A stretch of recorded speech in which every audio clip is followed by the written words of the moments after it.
नमस्कार, news 18 India पर आप सबका स्वागत है। आपके साथ मैं हूं नेहा पंत। वक्त हुआ है सुलगते सवाल का।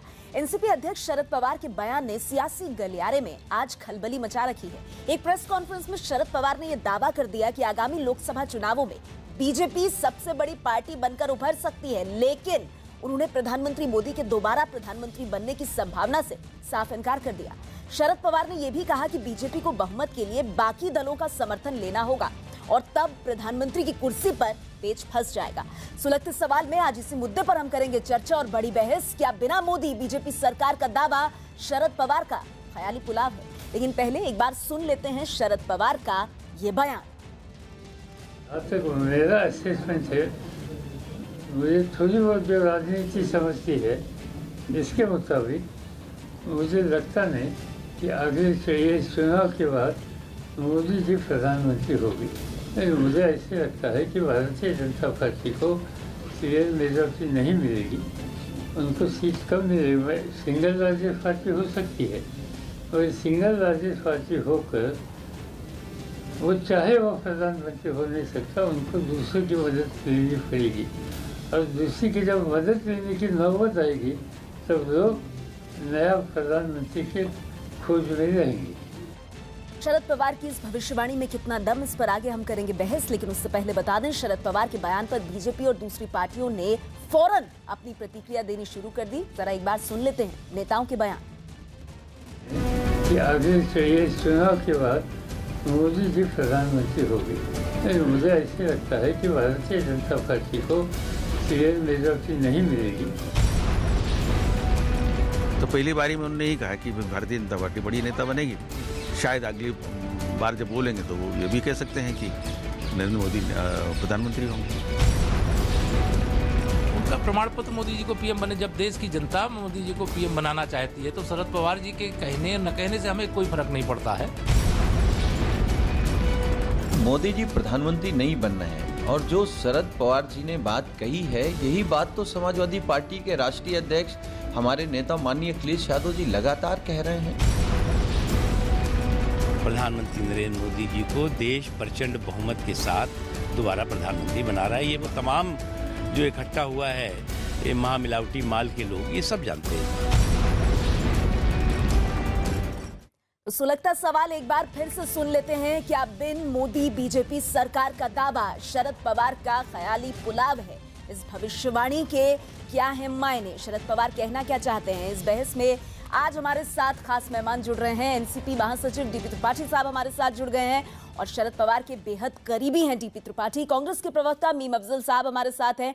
बीजेपी से प्रवक्ता जफर इस्लाम जल्द हमारे साथ जुड़ेंगे और यहाँ स्टूडियो में आरएसएस की जानकार विशेषज्ञ अवनीजे शफस्ती हमारे साथ मौजूद हैं। आप सबका स्वागत है। सबसे पहले डीपी त्रिपाठी जी, ये जो बयान शरद पवार की तरफ से आया, इसने सियासी गलियारों में खलबली मचा दी और सबसे पहला सवाल तो मन में ये उठ रहा है सबके कि सहयोगी एनसीपी कांग्रेस पार्टी की है, लेकिन बयान जो है वो ऐसा दे रही है जो बीजेपी को सूट करे। शरद पवार ने कह दिया बीजेपी सबसे बड़ी पार्टी बनेगी। कहना क्या चाहते हैं? उनकी बात के मायने क्या है?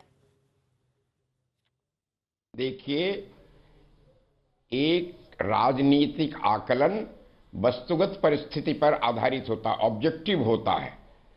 एक ये तथ्य है कि भारतीय जनता पार्टी आने वाले चुनाव में सबसे बड़े दल के रूप में उभरेगी। जैसे शरद पवार जी ने कहा, मेरा आकलन ये है कि एक राजनीति शास्त्री के रूप में, मेरा पॉलिटिकल साइंटिस्ट के तौर पर मेरा आकलन है कि भारतीय जनता पार्टी को 2019 के चुनाव में 146 से लेकर 152 सीट मिलेगी। फिर भी वो सबसे बड़ी पार्टी होगी और सरकार न भाजपा की बनेगी न मोदी जी प्रधानमंत्री होंगे, कतई नहीं होंगे। ये भविष्यवाणी नहीं है पवार साहब की, ये राजनीतिक आकलन है। दिस इज नो प्रोफेसी, ये पॉलिटिकल असेसमेंट है। मैं यही डीपी त्रिपाठी साहब समझना चाहती हूँ। एक मिनट। हाँ ठीक है, आप अपनी बात पूरी कीजिए, फिर अगला सवाल। जी कहिए। नहीं, आप सवाल करना चाहें तो कर लीजिए। आपको त्रिपाठी साहब, 146 से 152 ये जो आंकड़ा आपने दिया, एक तरफ बीजेपी कह रही है आपकी बार 400 पार, आपने कहा कि ऑब्जेक्टिवली सब कुछ समझकर 146 से 152 पर बीजेपी की गाड़ी आकर रुकेगी। बीजेपी तब भी सबसे बड़ी पार्टी होगी, यानी बाकी पार्टियों को, खासतौर पर आपकी सहयोगी कांग्रेस को उतनी सीटें भी अपने दम पर नहीं मिलने वाली हैं।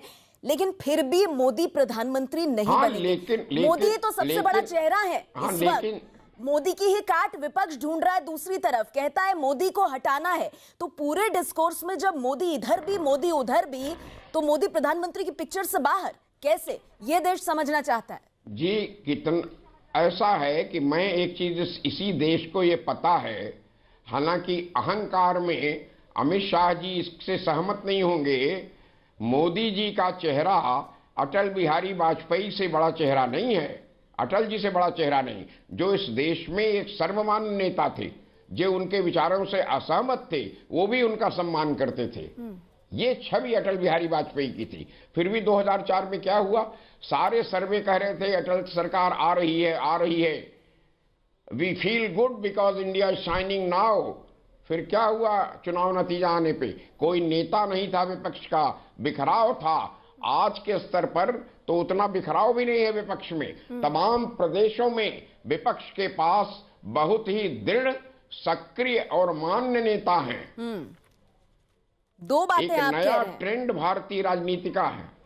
146 से 152 बीजेपी की नहीं डीपी त्रिपाठी साहब, आप बहुत करीबी हैं शरद पवार के, खुद मजे हुए राजनेता हैं, इसीलिए जो आप कह रहे हैं उस बात को मैं गंभीरता से ले रही हूं कि बड़ा चेहरा अटल बिहारी वाजपेयी से मोदी है नहीं, और ऐसी परिस्थिति है कि 146 से 152 पर अगर बीजेपी आकर के रुक गई तो फिर मोदी प्रधानमंत्री नहीं बनेंगे। मेरे साथ जल्दी जफर इस्लाम जुड़ेंगे, लेकिन उससे पहले प्रोफेसर अवनीजेश अवस्थी, पूरी बीजेपी कह रही है मोदी है तो मुमकिन है, शरद पवार कह रहे हैं मोदी के लिए ही मुमकिन नहीं है पीएम बनना फिर से। देखिए नेहा जी, पूरी बीजेपी नहीं, पूरा एनडीए कह रहा है। एनडीए बिल्कुल एकदम इंटैक्ट है और कह रहा है कि मोदी हमारे प्रधानमंत्री पद के उम्मीदवार हैं। और नेहा जी, मैं इसका इतिहास एक छोटा सा बताता हूं कि 2014 से पहले एक कांग्रेस के जो मंत्री रहे थे, उन्होंने कहा था कि मोदी प्रधानमंत्री नहीं बनेगा, नहीं बनेगा, नहीं बनेगा। 3 बार उन्होंने कहा था कि चाय बेच लें आकर अगर उनकी इच्छा हो तो। 2014 के इलेक्शन के बाद एक उमर अब्दुल्ला ने कहा था कि 2019 के लिए तो छोड़ देनी चाहिए हमको, अब 2024 की तैयारी करनी चाहिए विपक्ष को, 2019 में हमारे लिए कोई वैकेंसी खाली नहीं है। ऐसे तमाम बयान आते रहे। मैं डीपी त्रिपाठी जी का भी और शरद पवार जी का दोनों का बहुत सम्मान करता हूं। 2004 में इन्होंने कांग्रेस से ही अलग होकर के एनसीपी बनाई थी, और जिस मुद्दे पे बनाई थी वो मुद्दा गायब हो गया। इसलिए आकलन, राजनीतिक समझ, उनकी बातों का तो जवाब ही नहीं दे रहे। डीपी त्रिपाठी साहब जी जवाब दीजिए। प्रोफेसर अवस्थी कह रहे हैं सम्मान करते हैं लेकिन आपके आकलन से सहमत नहीं है। अवस्थी जी एक बात गलत कह रहे हैं, 2004 में एनसीपी नहीं बनी थी, 1999 में। हाँ 1999 में बनी थी, 1999 में बनी थी। हाँ जी। नहीं लेकिन प्रोफेसर जिस मुद्दे पे बनी थी वो मुद्दा कहाँ है? नहीं, मुद्दा तो जब रहा ही नहीं तो रहेगा कैसे? मुद्दा जब सोनिया जी ने स्वयं कह दिया कि मैं जब मैं प्रधानमंत्री बनना ही नहीं चाहती तो मुद्दा रहा कहाँ? वो मुद्दा तो नहीं है। लेकिन प्रोफेसर अवस्थी, अब मुद्दा तो ये है ना, क्यों कह रहे हैं कि 152 से गाड़ी आगे नहीं बढ़ेगी बीजेपी की। मतलब एक बात और मोदी अटल बिहारी वाजपेयी से बड़ा चेहरा नहीं है, वो तो एक अलग डिस्कोर्स लेकर आ रहे हैं। एक बात तो साफ है, एक बात तो साफ है कि त्रिपाठी जी ने, डीपीटी के नाम से हम तो जानते हैं इनको बहुत पहले से, तो इन्होंने एक बात तो साफ की कि ठीक है ना सर, तो एक बात तो साफ है कि प्रधानमंत्री विदेशी मूल का नहीं हो सकता, ये मानते हैं, और सोनिया गांधी विदेशी मूल की हैं, ये तो अभी भी है। और जब उन्होंने मना कर दिया मैं प्रधानमंत्री नहीं बनूंगी, तब इन्होंने कहा कि हमने कांग्रेस के साथ दिया, लेकिन विदेशी मूल की हैं और प्रधानमंत्री नहीं बनेंगी, ये तो अभी भी मानते हैं। ये तो आज डीपीटी ने मान लिया आज। नंबर 1 बात। नंबर 2 बात, मैं बड़ी साफ सी बात कर रहा हूं। तो स्वयं प्रियंका गांधी ने कहा है कि मेरी मां यहां नहीं जन्मी, फिर भी आप लोगों ने उन्हें स्वीकार किया, ये आपकी उदारता है, महानता है, ये प्रियंका गांधी ने कहा है। नहीं मैं कोई ऐसी बात नहीं कर रहा हूं मैं सीधे उस पर आ रहा हूं। मैं इसलिए कह रहा हूं कि जो मुद्दे जिस समय आते हैं उस समय आप अगर पिछले इलेक्शन को और किसी भी इलेक्शन के पहले के अगर आप आकलन और बड़े बड़े अनुभवी नेताओं के आकलन आप देखेंगी तो वो आकलन फ्लॉप होते हुए, फेल होते हुए, गलत साबित होते हुए दिखाई देंगे। 2014 के पहले भी यही था। 2014 के पहले कोई ये नहीं कह रहा था कि 282-83 सीट लेकर के बीजेपी क्लियर मेजॉरिटी आ जाएगी। डीपीटी बड़ी साफ सी बात है, ये मानना पड़ेगा आपको। तो क्या बदल गया है त्रिपाठी जी, क्या बदल गया है? सवाल ये उठेगा ना, ऑब्जेक्टिव आकलन में वो कौन से कारण रहे? 1 मिनट सर, तुरंत, क्या कारण रहे वो त्रिपाठी साहब? देखिए अभी अवस्थी जी जो कह रहे हैं उसमें एक बात मैं कह दूं कि 2014 में मैं इस मामले में मेरा आकलन गलत हुआ। कि मैं समझता था कि मोदी जी और बीजेपी और एनडीए को मिलेगी 246 सीट, सरकार इनकी बनेगी, लेकिन उनको मिली 282 सीट। तो इस हद तक मैं गलत हुआ। लेकिन जी हाँ, मैंने उस चुनाव में कहा था, और जिसको देना था मैं असेसमेंट दे चुका था शरद पवार जी को, वो गवाह हैं इसके, और मैं आज सार्वजनिक कर रहा हूं उस बात को। देखिए, इस बार का चुनाव जरा भिन्न है। रिस्क नहीं ले रहा हूं, मैं आपको कह रहा हूं कि मैंने बहुत सारे मित्र मेरे भारतीय जनता पार्टी में हैं जिनका मैं बहुत सम्मान करता हूं, ऐसी बात नहीं है। और मैं लोकतंत्र में शत्रु भाव नहीं मानता हूं। नरेंद्र मोदी जी भारत के प्रधानमंत्री चुने हुए हैं, उनको मैं अपना शत्रु नहीं मानता हूं। मतभेद है, मैं विरोधी हूं उनका। लेकिन मैं आपसे कहना चाहता हूं कि आज की परिस्थिति भिन्न है। देखिए, 7 राज्यों में भारत के बीजेपी या तो 100% है या करीब करीब 100% है। मैंने भारतीय जनता पार्टी के कई नेताओं से पूछा कि क्या आप 100% दोहराएंगे? ये गुजरात में नहीं दोहराएंगे, बाकी तो भूल जाइए आप। मेरे साथ राजीव जेटली मौजूद है। ये सीधा सवाल मैं उनके पास ले जाना चाहूंगी। राजीव जेटली, गुजरात में 100% स्ट्राइक रेट नहीं होगा, बीजेपी 146 से 152 पर सिमट जाएगी, बड़ी पार्टी बनेगी, लेकिन मोदी प्रधानमंत्री नहीं बन पाएंगे दोबारा, संभव नहीं, मोदी से मुमकिन नहीं, शरद पवार कह रहे हैं, डीपी त्रिपाठी मोहर लगा रहे हैं। देखिए, सबसे पहले तो ये समझने वाली बात है कि जब इस तरीके की चर्चाएं हो जाएं, महागठबंधन नेतृत्व के ऊपर सवाल उठने शुरू हो जाए, तो इसका सीधा सीधा मतलब यह है कि आप जानते हैं कि एक देश का नेता जनता के साथ संवाद कर रहा है। ये बीच में कई बार इसलिए बोलना चाहते हैं क्योंकि इनको लगता है हम संवाद विहीन हो गए हैं, कोई हमारे बारे में चर्चा नहीं कर रहा। जब हमारे बारे में चर्चा नहीं होगी तो हम राजनीति में अपना अस्तित्व कैसे बचाएंगे? इसीलिए इन्होंने प्रश्न उठाया। जब ये पहले कहते हैं कि देश के प्रधानमंत्री मोदी जी, वो तो खैर पूरे दुनिया के अंदर जो अपने आप को स्टैब्लिश कर चुके हैं, पूरी दुनिया और जिनका लोहा मानती है, अगर वो ये कह रहे हैं कि प्रधानमंत्री जी के अलावा भारतीय जनता पार्टी मजबूत रहेगी, तो इसमें एक बात तो बिल्कुल स्पष्ट हो गई। वो ये स्पष्ट हो गई कि जिसके ऊपर देश की जनता मोहर लगा रही है और देश की जनता जहां पर संवाद कर रही है, उस संवाद के बीच में किसी तरीके से इनको भी एंट्री मिल जाए, उस एंट्री के लिए अगर इन्होंने ये चर्चा करी है, हेडलाइंस में आने के लिए शरद पवार ने ये बात कह दी। इतना बड़ा राजनीतिक करियर उनका, इतने सारे चुनाव उन्होंने जीते, बड़े कद्दावर नेता, और आप कह रहे हैं सिर्फ हेडलाइंस में आने के लिए बात कह दी उन्होंने।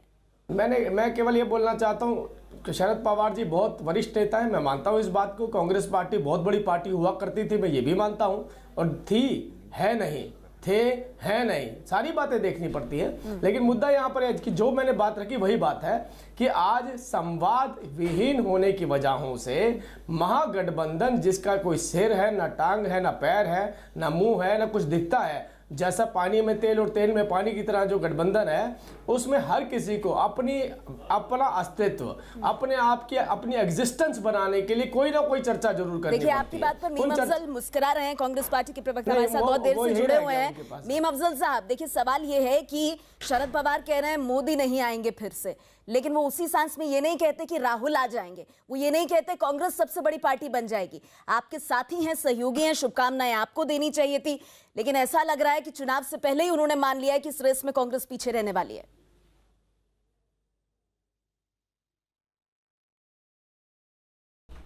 देखिए नेहा जी, सबसे पहले तो मैं ये कहूँगा कि शरद पवार जी इतने बाइज्जत लीडर हैं, इतने बड़े लीडर हैं कि उनके किसी सियासी आकलन के बारे में तबसरा करना भी हम जैसे छोटों के लिए ज़रा छोटा मुंह बड़ी बात होगी। अभी हमारे बीजेपी के जो प्रवक्ता यहाँ बैठे हैं, उन्होंने उनकी शान में जो कुछ कहा वो तो मैं नहीं कहूँगा, मैं सिर्फ इतना कहूँगा कि उन्होंने अपने सियासी आकलन की बुनियाद पर जो बात कही है उसमें दो इम्पॉर्टेंट बातें हैं। एक तो ये कि भारतीय जनता पार्टी शायद सिंगल लार्जेस्ट पार्टी हो, दूसरी अहम बात यह है कि मोदी जी किसी हालत में प्रधानमंत्री नहीं होंगे। मैं सुबह से इस खबर पर हूँ। बहुत से लोग पहले हिस्से को ज़्यादा अहमियत देते हुए बात कर रहे हैं कि साहब सिंगल लार्जेस्ट पार्टी तो कम से कम बीजेपी हो ही रही है, लेकिन दूसरे हिस्से पर जोर ज़रा कम है, जिसमें उन्होंने कहा है कि मोदी जी जो हैं वो प्रधानमंत्री नहीं बनेंगे।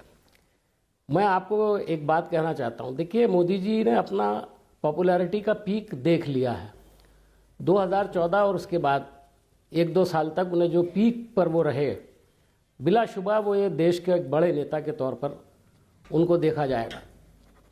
लेकिन उसके बाद जो उनका ग्राफ आप नीचे अपनी गिरा बात है, पूरी कीजिएगा मीम अफजल साहब, और लेकिन उन्होंने अभी एक देखिए सर्वे ग्राफ आया, क्यों गिरा है? आपको पता भी होगा, आप बड़ी तो अहम सर्विस बात पे है। आकर बैठते भी हैं, अब तो ग्राफ कांग्रेस क्यों गिरा बैठने लगी है, 57% पॉपुलैरिटी उनकी रही है। मीम अफजल साहब, मुझसे बेहतर आप जानते हैं, मैं तो एयर स्ट्राइक के बाद, और यही वजह है कि राष्ट्रवाद जो है उस पर दोनों तरफ से इतने हमले हो रहे हैं राष्ट्रवाद के मुद्दे पर। सर्वे बहुत सारे आते हैं, सर्वे बहुत सारे हो रहे हैं। एक बड़े चैनल में जिसमें आप पहले थी, उनका सर्वे जो नवंबर में आया था, जो दिसंबर में आया था, कल और परसों में जो सर्वे आए हैं तकरीबन वही दिखा रहे हैं, वही दिखा रहे हैं, उतनी ही सीटें दिखा रहे हैं, 10-5 आगे पीछे बस। नहीं, पर कांग्रेस को नंबर वन नहीं दिखा रहे ना। मीम अफजल साहब सुनिए ना, इस पूरी चीज का लबोलुबाब क्या है? शरद पवार कांग्रेस पार्टी पर खामोश है। अभी कांग्रेस की बात कहाँ की मैंने? नहीं, मैं इसीलिए कर रही हूँ क्योंकि एनसीपी आपके साथ ही है। हमें लग रहा था एनसीपी से हम सुनेंगे तो कांग्रेस के बारे में सुनेंगे, महागठबंधन के बारे में सुनेंगे। हम क्यों सुन रहे हैं कि बीजेपी सिंगल लार्जेस्ट पार्टी हो सकती है? लेकिन वो अपनी राय का इजहार जब जरूरत होगी जरूर करेंगे। जब उनको जरूरत होगी, जब महसूस करेंगे, वो हमारे बारे में भी अपनी राय का इजहार करेंगे। मीम अफजल साहब, जरूरत नहीं है अभी कांग्रेस मैं समझता हूँ ये कहना कि उन्होंने अगर बीजेपी पर कोई कमेंट कर दिया है तो कांग्रेस के खिलाफ है। मेरे ख्याल में त्रिपाठी साहब, मीम अफजल साहब आप ही की बात में कुछ जोड़ना चाहते। त्रिपाठी जी देखिए, ये जनता जानना चाहेगी कि राहुल गांधी अगले पीएम बन सकते हैं। शरद पवार साहब खुलकर ये बात क्यों नहीं कह रहे? नहीं, आप सुनिए पहले। ये स्वयं श्री राहुल गांधी ने कहा है कि प्रधानमंत्री का मसला अभी कहने की कोई आवश्यकता नहीं है। जनता और राजनीतिक दल प्रधानमंत्री चुन लेते हैं। नहीं, त्रिपाठी साहब, आप भी इस बात को भली भांति जानते हैं। वो ये भी कह चुके हैं कि मौका मिलेगा तो जरूर प्रधानमंत्री बनना चाहूंगा। इच्छा भी जता चुके हैं वो, ऐसा नहीं है कि उन्होंने इच्छा नहीं जताई है। अरे भाई, बहुत से राजनीतिक दल भारत में हैं, कांग्रेस ही नहीं, जिन्होंने कहा है कि राहुल गांधी प्रधानमंत्री बनने के सर्वथा योग्य हैं। मैं एक दूसरी बात कहने वाला हूं आपसे, जिसे मुझे कहने दीजिए। बहुत संक्षेप में कह रहा हूं अपनी बात, अगर आज्ञा हो तो कहूं। बोलिए। देखिए, एक बात और जोड़ दूं मैं आपको कि सभी विपक्षी दलों में, हमारे विपक्षी दलों में चुनाव के बाद कांग्रेस पार्टी सबसे बड़ी पार्टी के रूप में उभरेगी। इसका कारण मैं बता दूं कि सबसे खराब हालत कांग्रेस पार्टी की 2014 में हुई, जबकि 44 सीटें आई। उस वक्त जिसका जिक्र मीडिया में नहीं होता कि 10 करोड़ भारतीय मतदाताओं ने कांग्रेस पार्टी को वोट दिया। भारतीय जनता पार्टी को 17 करोड़ वोट मिले, कांग्रेस को 44 सीट के साथ 10 करोड़ वोट मिले। तो ये इसका मतलब ये है कि अगर मोदी से लड़ना है, मोदी जी से लड़ना है, तो कांग्रेस के साथ ही उनकी अगुवाई में लड़ना पड़ेगा।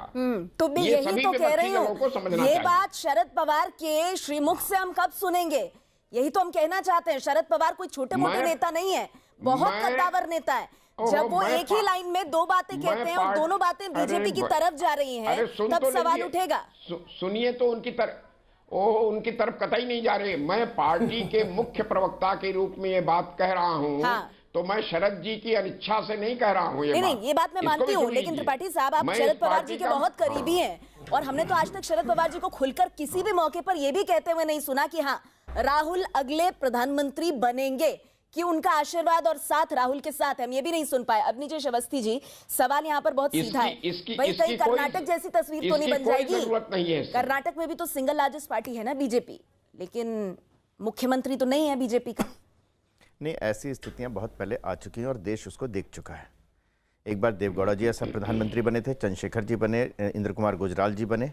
इस तरीके की स्थितियां देश देख चुका है, और उस तरीके की स्थितियों को देखने के बाद ही इस देश की जनता ने बिल्कुल क्लियर कट मेजॉरिटी दी थी। जहां तक डीपीटी कह रहे थे कि 246 मैंने कहा था बीजेपी की और 282 एनडीए की 335 या 340 के आसपास सीटें आई थी, 282 तक नहीं। नहीं, एनडीए की नहीं कहा मैंने, बीजेपी की। हाँ, बीजेपी की कहा। वो कह रहे मेरा आकलन जो था वो गलत हुआ, मतलब। हाँ, मैं एग्जैक्टली ये कह रहा हूँ कि 246 और 282 और 300 350 के आसपास की सीटें। एक बात।